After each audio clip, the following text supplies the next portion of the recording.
You wake before dawn in the Ludus Magnus. The air inside your small cell is thick and heavy, tasting of rancid olive oil and the faint, metallic tang of iron. You roll off your straw mattress, feeling the familiar ache in your joints, a reminder of yesterday's brutal training session. On a wooden stand in the corner sits your helmet.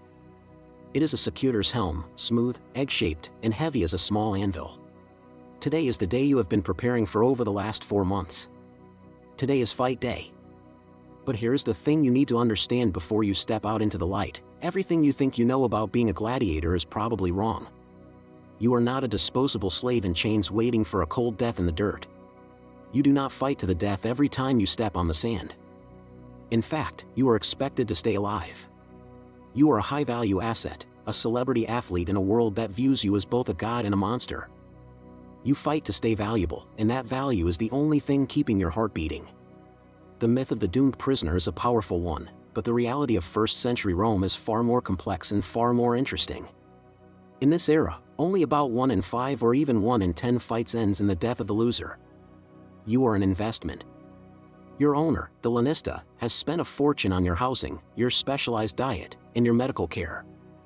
If a sponsor, known as an editor, wants you dead, they cannot simply demand it for free. If they insist that a defeated gladiator be executed, they may have to pay the lanista up to 50 times the standard rental fee.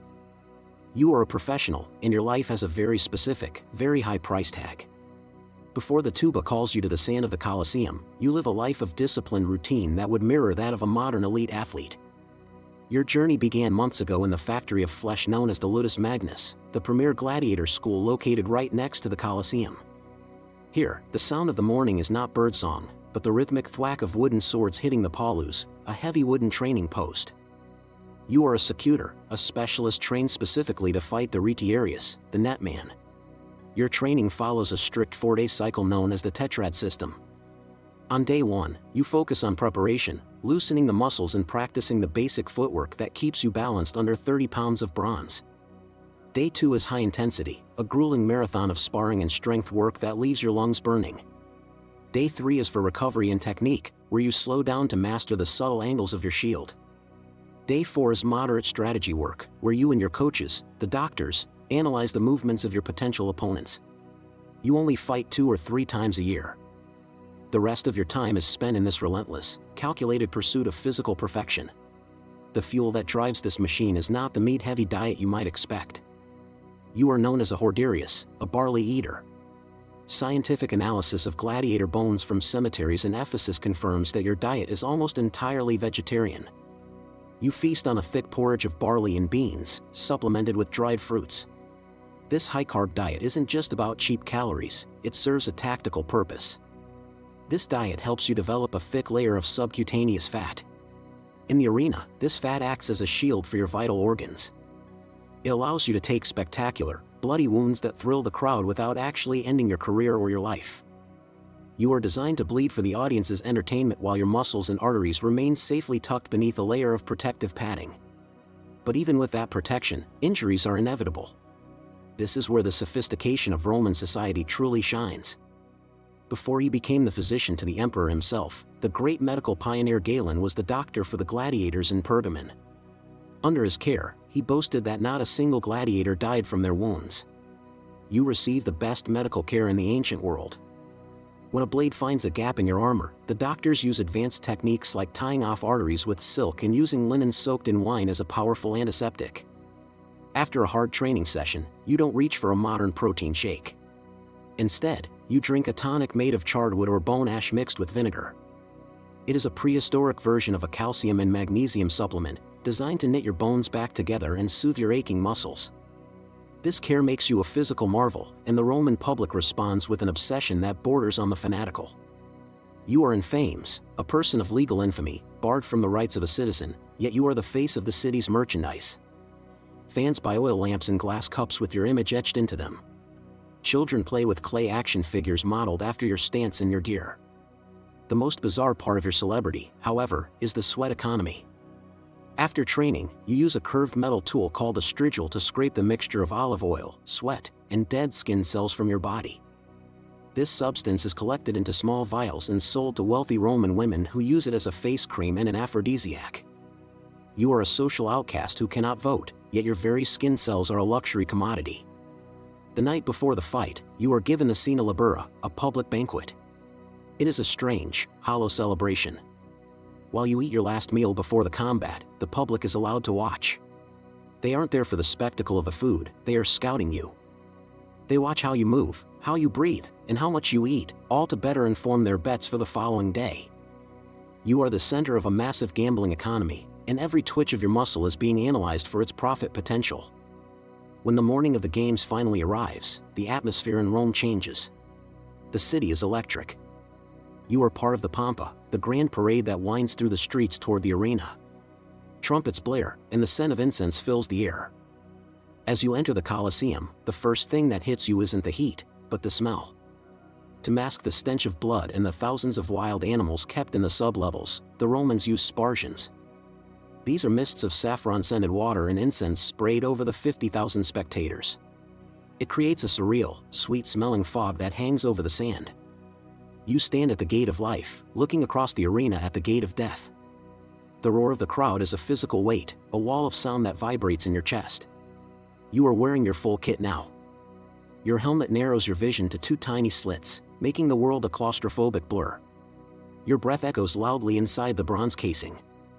To your left is your large rectangular shield, the scutum, and in your right hand, the short, deadly gladius. Across from you stands the Retiarius. He is lightly armored, carrying only a trident and a weighted net.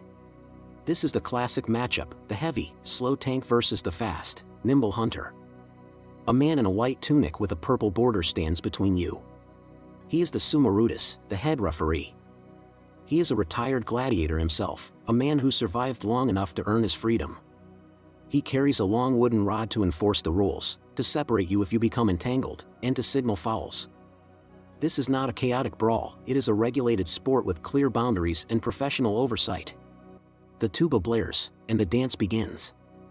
You move in a low crouch, keeping your shield high. You have to be careful. If the Retiarius catches your smooth, egg-shaped helmet with his net, he can drag you down and end the match in seconds.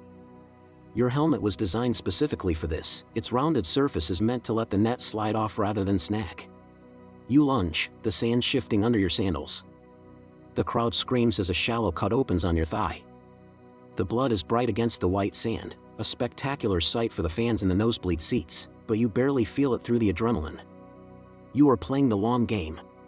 You wait for him to tire, for the weight of the trident to make his arms heavy. Finally, the opening appears. You catch his net with your shield and drive forward, closing the distance where his trident is useless. He falls, the sand kicking up in a cloud. He realizes he is beaten. He raises his hand, extending his index finger, the signal of submission. The referee steps in, his wooden rod dropping between you. The noise of the crowd reaches a fever pitch. Now, the fate of the loser rests with the editor, who looks to the crowd for their verdict. Because you both fought with skill and bravery, the crowd shouts for missio, reprieve. The editor agrees. No one dies today. You have both provided a great show, and you are both too valuable to waste. You walk through the gate of life, leaving the saffron mist behind. In the medical room, the doctors are already waiting. The wine-soaked linen stings as it touches your thigh, but the wound is clean. You drink your ash tonic and feel the exhaustion begin to settle into your bones. You have survived another bout. You have increased your brand value. You have made the girls sigh and the gamblers rich. Some men in your position eventually earn the Rudis, the wooden sword that symbolizes total freedom. But many, like the legendary Flamma the Syrian, refuse it. Flamma fought 34 times and was offered his freedom 4 separate times. Each time, he said no.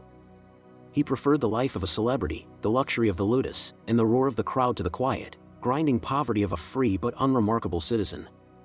Others, like Spiculus, become so beloved by the powerful that they are gifted palaces and estates. Spiculus was so close to Emperor Nero that when the emperor faced his final moments, he called for his favorite gladiator to deliver the final blow, trusting no one else's skill. The life of a gladiator is a paradox. You are a slave who is worshipped. You are a killer who is kept under the strictest medical supervision. You are a vegetarian who carries extra fat for the sake of a more beautiful wound. You are not a victim of a cruel system so much as you are a star in a brutal, highly profitable entertainment industry.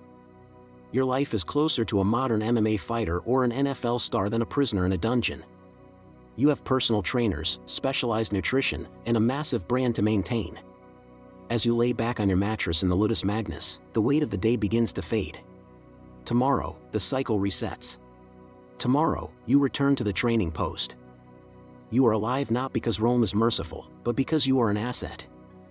You are a weapon that has been meticulously maintained, a performer who has mastered the art of survival.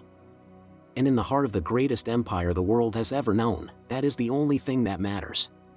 You are a gladiator, and the sand is your stage. You are alive, you are famous, and you are ready to do it all again.